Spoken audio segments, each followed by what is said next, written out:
It started with a sound that didn't belong in a place like that. Not in a quiet town like Anaconda. Not on a Thursday night when the only thing you should hear is laughter, music, and the hum of the neon sign outside the Owl Bar. But that night, the sound that cut through the air wasn't music. It was a single crack, sharp, echoing, wrong. And in the space of a heartbeat, everything changed. The glass behind the counter shattered first. Then came the screaming. Then silence. It was the kind of silence that only follows horror, the kind that never really leaves a place after it's been soaked in fear and blood. At 9:43 p.m., on August 1, 2025, a man named Michael Brown walked into the Owl Bar carrying a rifle. By 9:46, 4 people were dead. And by the time police arrived, he had vanished into the Montana night. But to understand why, you have to go back, long before that night, to the man behind the gun. Because Michael Brown didn't just wake up one morning and decide to kill. The truth is darker, quieter, and much harder to look away from. Brown had grown up right there in Montana. A small-town boy who dreamed of serving his country, protecting people, being someone his family could be proud of. At 18, he joined the National Guard.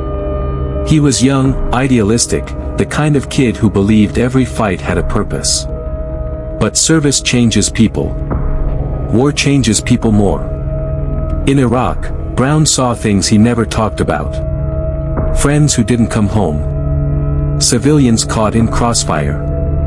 Explosions that shook the ground and lodged themselves somewhere deep in his chest, long after the sound faded. When he returned home, the war didn't end. It just followed him inside his own head.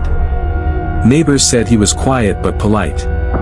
He'd sit alone at the diner, eat his breakfast without a word, then leave a generous tip. He was the kind of man people called nice but strange. And that's the thing about small towns, everyone knows everyone, but no one really knows what's going on inside your head. Michael had tried to live a normal life. He got a job at a construction company, rented a small place near the outskirts of town, and spent his evenings at the same bar, the Owl. It was his routine. Same drink. Same corner. Same song on the jukebox. The bartender, a woman named Carol, used to joke that she could set his glass before he even sat down. But routine is fragile. And Michael's life was a routine built on silence, the kind that cracks when the memories get too loud. He started missing work. Started talking less. Started drinking more. When he did talk, he said strange things. About people watching him. About voices whispering. About how they were coming back for him. Friends tried to help. One even drove him to a clinic in Butte, but he refused to go inside. He said doctors wouldn't fix what was broken. He said, "You can't fix what you brought home." In the weeks leading up to the shooting, things got worse. He was seen wandering at night, sometimes just standing outside the Owl Bar long after closing, staring at the door. He sold his TV, stopped paying bills, and told a neighbor he was preparing for something. No one understood what he meant. No one asked again. That Thursday, he came into the bar earlier than usual. Ordered whiskey, straight, no ice. He sat there for almost 2 hours. Didn't talk to anyone. Didn't even blink much. Just sat, staring at the mirror behind the bottles, watching his reflection. Someone remembers him smiling once, just a faint twitch of his mouth. Then, without a word, he stood up and left. A few minutes later, he came back with the rifle. No mask. No gloves. No hesitation. The first bullet tore through the glass shelf. The second hit the jukebox. Then came the third, and that one found its mark. Panic broke out instantly. People ran, screamed, crawled toward the door. Some hid under tables, holding their breath as he walked past. Others tried to reach the back exit but were cut off. In less than 3 minutes, 4 people were gone. Carol, the bartender. A retired miner named Hank. A young man, 28, named Tyler, who had been planning to propose to his girlfriend that weekend. And an older regular, known simply as Document. All of them gone, in the blink of an eye. Then Michael just stopped. He stood there, gun still warm, eyes empty, as if he'd just woken from a nightmare. He looked around at the chaos, at the bodies, at what he'd done. And then he walked out, calm, slow, almost peaceful. No one dared move until they heard the truck start. And when they did, the sound of that engine became the heartbeat of terror. Police arrived within minutes. The scene inside was indescribable. The bar looked like a war zone. Shell casings scattered across the floor. Broken bottles glinting under the flickering lights. A smell of blood, smoke, and spilled liquor hanging heavy in the air. Brown was gone, but not far. He'd vanished into the woods. And for the next 48 hours, Anaconda turned into a town under siege. Every roadblock, every police radio, every siren carried his name. Neighbors locked their doors, afraid he'd come back. Parents kept their kids inside. Helicopters circled the forests, searching for a man who had nothing left to lose. But the strange thing, he wasn't running. He was waiting.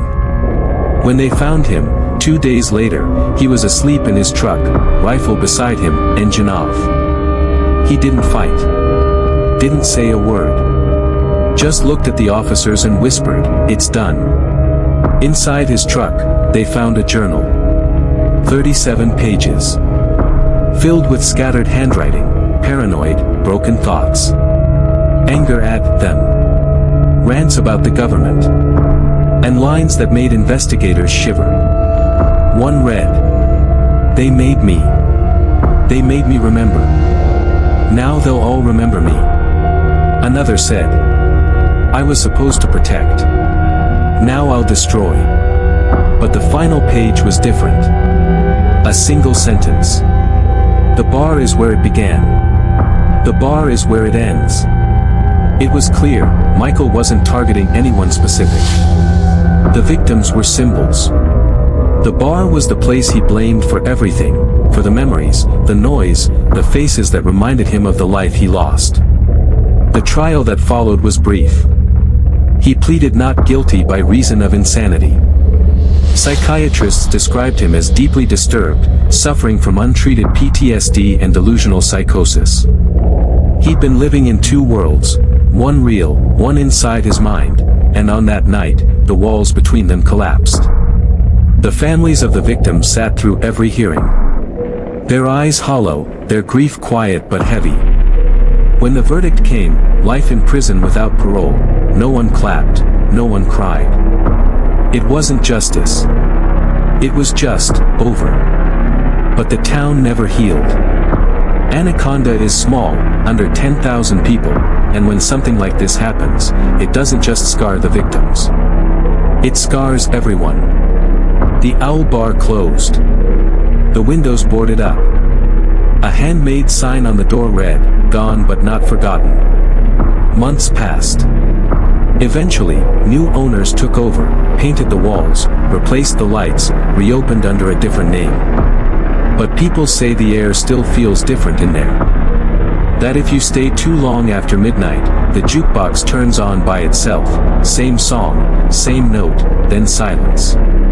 And sometimes, people swear they see him, sitting at the far end of the counter, reflection faint in the mirror, staring like he never left.